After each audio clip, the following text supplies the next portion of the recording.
तच्छयोरावृणीमहे गातुं यज्ञाय गातुं यज्ञपतये दैवे स्वस्तिरस्तु नः स्वस्तिर्मानुषेभ्यः ऊर्ध्वं जिगातु भेषजं शन्नो अस्तु द्विपदे चतुष्पदे ॐ शान्ति शान्ति शांति। सच्चिदानंदरूपाय विश्वोत्पत्त्यादिहेतवे तापत्रय विनाशाय श्रीकृष्णाय वयं नमः। प्राकृतधर्मानाश्रयमप्राकृतनिखिलधर्मरूपमिति निगमप्रतिपाद्यं यत्तच्छुद्धं साकृतिस्तौमि।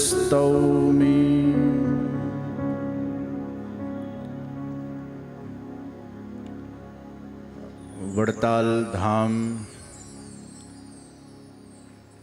દ્વિશતાબ્દી મહોત્સવનું પાવન પર્વ મંચસ્થ વિરાજમાન સ્વામિનારાયણ સંપ્રદાય વડતાલ શ્રી લક્ષ્મીનારાયણ ભગવાન ગાદીના ગાદીપતિ સમાદરણીય શ્રદ્ધેય આપ સૌના પ્રિય અને અમારા પણ પ્રિય એવા શ્રી રાકેશ પ્રસાદજી મહારાજ,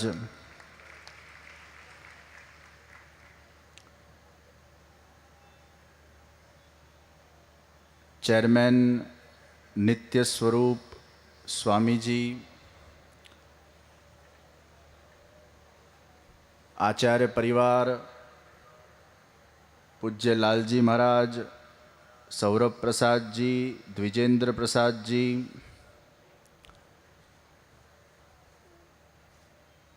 શ્રી દેવપ્રકાશ સ્વામીજી,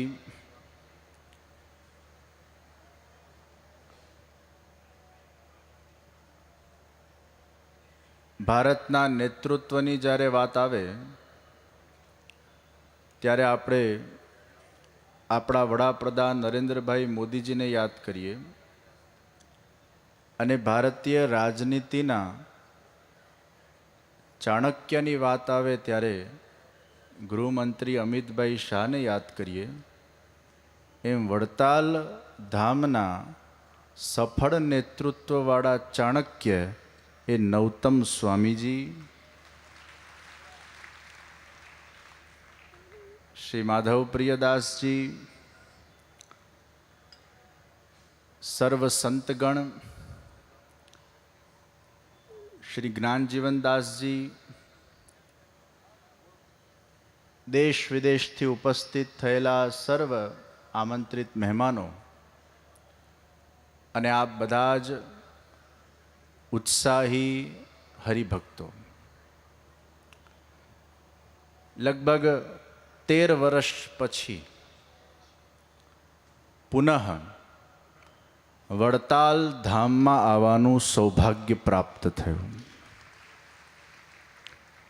રાકેશ પ્રસાદજી મહારાજના ગાદી પર બિરાજમાન થયાના દશાબ્દી મહોત્સવના ઉપલક્ષમાં અહીંયા આવવાનું થયું હતું અને આજે લગભગ એ વિષયને 13 વર્ષ પરિપૂર્ણ થઈ ગયા છે. સૌરભ લાલજી મહારાજે એક બહુ સરસ વાત એમના વક્તવ્યમાં કહી હતી કે આ વડતાલ ધામનું સંબંધ 9 અંક સાથે છે. અહીંયા 9 શિખરો છે, 9,000 ઈંટો એના નીવમાં વિદ્યમાન છે. અને રાકેશ પ્રસાદજી મહારાજ પણ 9મા ગાદીપતિ આચાર્ય છે. ત્યારે મારે પણ આપ સર્વને ખાસ જણાવવાનું કે આજે આ દ્વિશતાબ્દી મહોત્સવનો જ્યારે સ્થાપના દિવસ છે તે પ્રસંગે પણ એક સુભગ સમન્વય થયો છે. ધર્મકુળ અને વલ્લભકુલ ભેગા થયા છે. એ 9મા આચાર્ય છે અને પ્રભુની કૃપાથી પૂર્ણ પુરુષોત્તમ ભગવાનના વદનાવતાર શ્રી વલ્લભાચાર્યજી મહાપ્રભુજીની 18મી આચાર્ય પરંપરાના અંદર અમને જન્મ લેવાનું સૌભાગ્ય પ્રાપ્ત થયું. 8 ને 1 9 થાય છે. અહીંયા પણ 9 છે, અહીંયા પણ 9 છે. અને મહારાજજી મારો જન્મદિવસ પણ 18મી નવેમ્બર થયો એટલે ત્યાંય 9 છે. સૌરભજીએ બહુ સુંદર વક્તવ્ય આપ્યું હતું. એટલે આ વડતાલ ધામના ભાવિ આચાર્યમાં પણ ખૂબ સારી રીતે આ ધામને આગળ લઈ જવા માટેનું નેતૃત્વ છે. તે માટે પણ આપણે ખૂબ જોરથી તાળીઓ પાડીએ.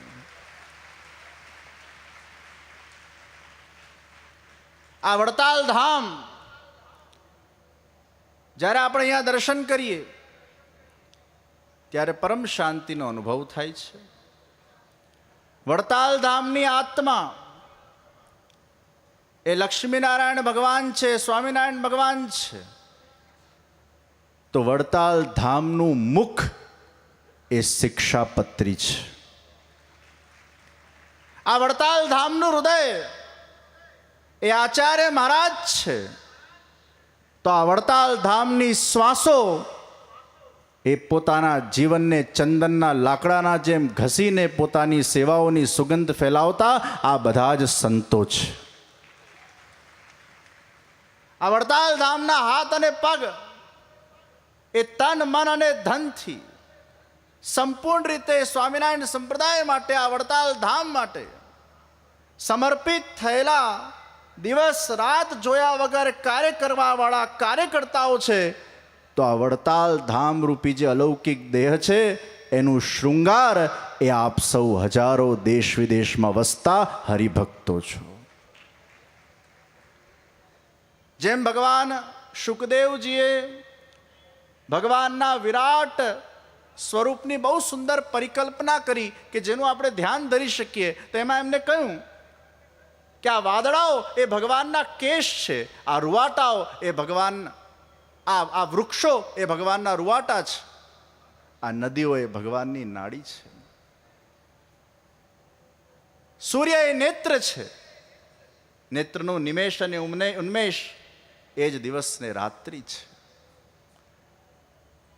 જ્યારે આ વડતાલ ધામમાં હું આવ્યો ત્યારે મને આ પ્રકારની એક પ્રેરણા થઈ કે આ વડતાલ ધામ એક અલૌકિક દેહ છે. એનો આત્મા એ લક્ષ્મીનારાયણ ભગવાન, સ્વામિનારાયણ ભગવાન છે. અને સ્વામિનારાયણ ભગવાને પોતે 200 વર્ષ પહેલાં જ્યારે આ દિવ્ય મૂર્તિઓની સ્થાપના કરી હોય, જે વડોદરાના અંદર કોઈ વણિક પરિવારના ત્યાં આ મૂર્તિનું પ્રાગટ્ય થયું અને વડતાલ આ મૂર્તિ પધારી. એટલે નારાયણ જે વૈકુંઠમાં બિરાજે છે એ વડોદરામાં પ્રગટીને વડતાલ પધાર્યા. અને જે ગોલોકધામના અંદર સાક્ષાત પરબ્રહ્મ પરમાત્મા લોક વેદાતીત સ્વરૂપ જે ભગવાનનું છે, નારાયણનું એક સ્વરૂપ લોક વેદ પ્રસિદ્ધ પુરુષોત્તમ છે અને નારાયણનું એક સ્વરૂપ એ લોક વેદાતીત પુરુષોત્તમ છે, જે ગોલોકધામમાં બિરાજે છે, જેમનું પ્રાગટ્ય વ્રજભૂમિમાં થયું. અને એ જ નારાયણ જે વૈકુંઠમાં બિરાજે છે એમનું પ્રાગટ્ય આ વડોદરામાં થયું અને વડતાલના અંદર બિરાજી રહ્યા છે. એ જ નારાયણ સ્વરૂપ એ બદ્રીનાથજીમાં પણ છે, એ જગન્નાથજીમાં પણ છે, એ દ્વારિકાધીશ પણ છે, એ જ બાલાજી પણ છે. આપણા ચારે બાજુ આપણા ભારત દેશની 4 દિશાથી રક્ષા કરનાર એ બધા જ નારાયણના સ્વરૂપો બિરાજે છે. અને ગોલોકધામથી પ્રગટ થયેલા સર્વદા સર્વભાવેન ભજનીયો વ્રજાધિપ, એ વ્રજાધિપ કૃષ્ણ એ વ્રજભૂમિમાં સાક્ષાત પ્રગટ થયા. એમને પોતાની સુંદર લીલાઓ કરી અને એ જ ભગવાન શ્રી કૃષ્ણ 5000 વર્ષ પહેલાં પ્રગટ થયા અને એ જ ભગવાન શ્રી કૃષ્ણ 500 વર્ષ પહેલાં પ્રગટ થયા, જેમને આપણે શ્રીનાથજીના નામથી ઓળખીએ છીએ, જે નાથદ્વારામાં બિરાજે છે. એમનું પ્રાગટ્ય વ્રજભૂમિમાં થયું. તો વડોદરા, વડતાલ, વ્રજભૂમિ આ ત્રણેયની વૃષભ રાશિ છે.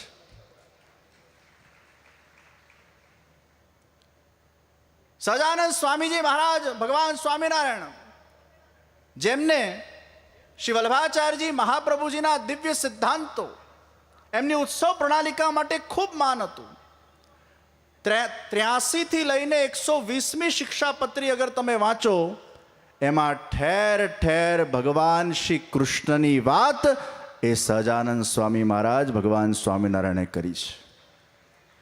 અને કેવો સુંદર શબ્દનો ઉલ્લેખ કર્યો. વૈષ્ણવોના રાજા શ્રી વલ્લભાચાર્યજી મહાપ્રભુજીના દ્વિતીયલાલજી વિઠ્ઠલનાથજી દ્વારા નક્કી કરેલી ઉત્સવ પ્રણાલિકાને બધા હરિભક્તોએ આચરવી, બાલકૃષ્ણલાલની પૂજા કરવી. અને 108મા શિક્ષાપત્રીમાં લખ્યું, કૃષ્ણ એ મારા ઈષ્ટદેવ છે. શિક્ષાપત્રીઓના અંદર લખવામાં આવ્યું, જે કૃષ્ણનું નામ નથી જપતો એની અધોગતિ થાય છે.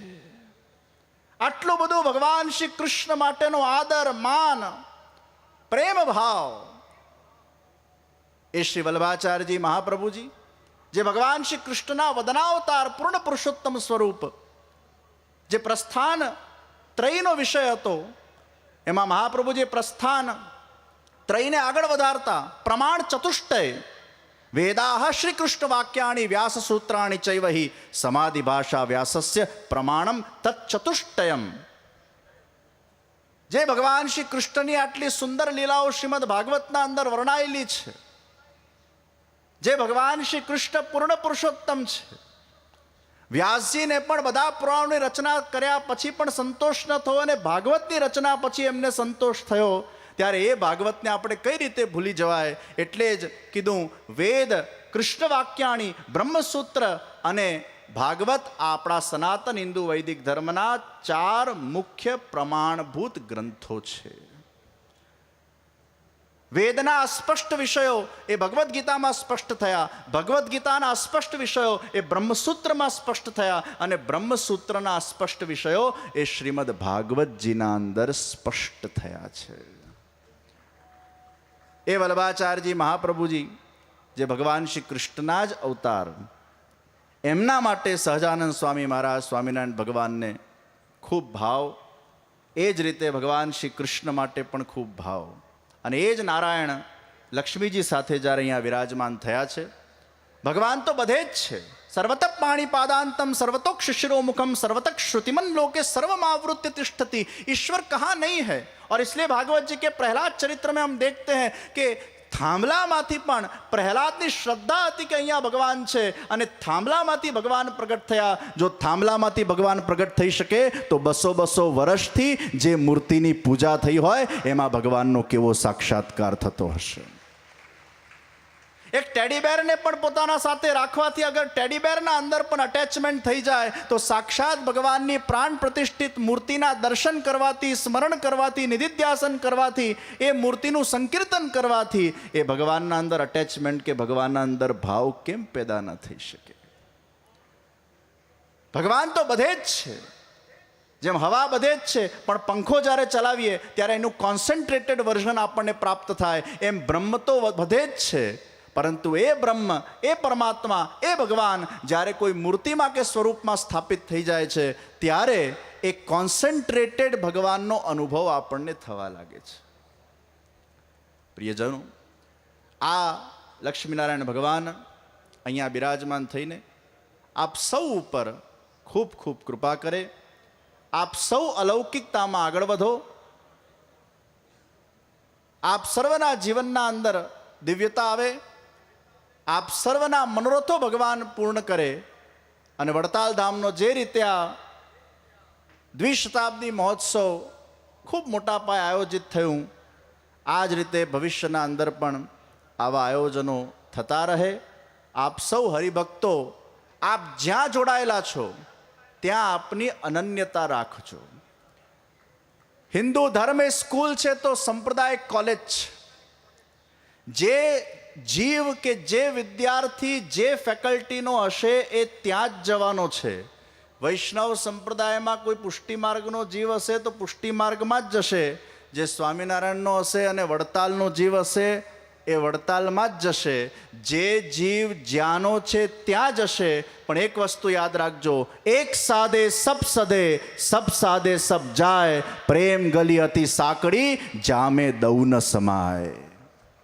અનન્યતા એકમાં હોવી જોઈએ અને ભક્તિની નીવે અનન્યતા છે. અનન્યાસ ચિંતયંતો મામ યે જનાઃ પર્યુપાસતે તેષામ નિત્યાભિયુક્તાનામ યોગક્ષેમમ વહામ્યમ. અનન્યતા, જ્યાં પ્રેમ હોય ને ત્યાં અનન્યતા આવે, ત્યાં લોયલ્ટી આવે. અને એટલે જ સર્વદેવ નમસ્કાર કેશવમ પ્રતિગચ્છતિ, આકાશાત પતિતમ તોયમ યથા ગચ્છતિ સાગરમ.